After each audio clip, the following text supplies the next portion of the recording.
আসসালামু আলাইকুম। আপনি যদি একজন প্রবাসী হয়ে থাকেন তাহলে এই কথাগুলো শোনা অনেক জরুরি। এই কথাগুলো একটু শুনে যান।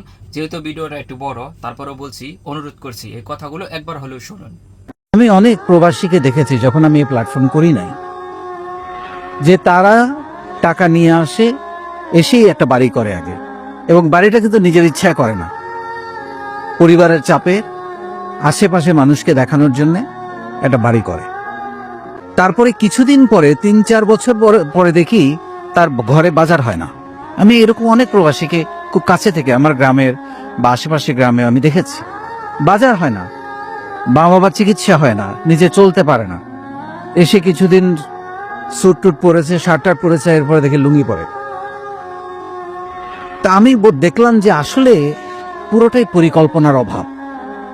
তার কাছে কিন্তু টাকা ছিল, এমন না যে তার কাছে 20 লাখ 30 লাখ টাকা ছিল। আমার খুব কাছের একজন আত্মীয়, তিনি যখন বিল্ডিং করেছেন ওনার বাড়িতে, তখন আমাদের ঘর কিন্তু টিনের।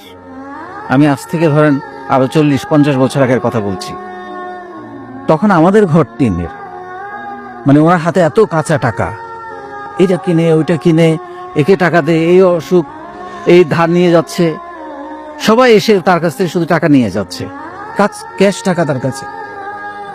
কিন্তু যে মানুষগুলো তার থেকে টাকা নিয়েছে, ওই মানুষটা যখন অসুস্থ হয়, সেই টাকাগুলো পর্যন্ত তারা ফেরত দেয় নাই, তার টাকা ফেরত দেয় নাই।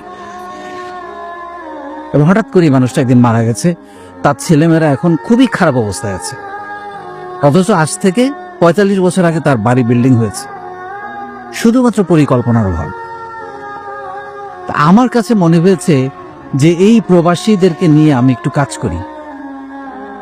বাংলাদেশে যখন আমি 64 জেলা নিয়ে শুরু করলাম, যখন আমি দেখলাম একটু একটু করে প্রবাসীরা এখানে যুক্ত হতে শুরু করেছে, তখন আমি তাদের জন্য কিছু পরিকল্পনা তৈরি করলাম।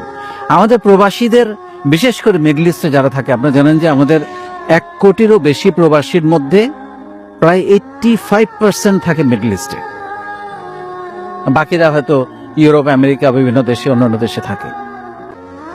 এই মিডল ইস্টে যারা থাকে তারা কিন্তু, তাদেরকে কিন্তু একসময় বাংলাদেশে আসতেই হবে। ইউরোপ বা আমেরিকার মতো তাদের গ্রিন কার্ড বা অস্থায়ী প্রবাস থাকার, স্থায়ীভাবে ওই দেশে থাকার কিন্তু কোনো সুযোগ নেই। এবং আপনারা দেখেছেন, আমি প্রবাসীদের আত্মত্যাগের গল্প নামে একটা অনুষ্ঠান শুরু করেছি। মাঝখানে আমার অসুস্থতা এবং আমাদের সম্মেলনের ব্যস্ততার কারণে একটু বন্ধ হয়েছে, আবার শুরু করব। সেখানে আমি অনেক প্রবাসীর গল্প শুনেছি, 20 বছর, 25 বছর, 30 বছর ধরে সৌদি আরবে আছেন, দুবাইতে আছেন বা বিভিন্ন দেশে আছেন। অবাক লাগে আমার যে তার পরিবার কোথায়, কার জন্য এত কষ্ট, কেন এই মানুষগুলোকে আমরা বাংলাদেশে আনতে পারছি না, সাহস দিতে পারছি না।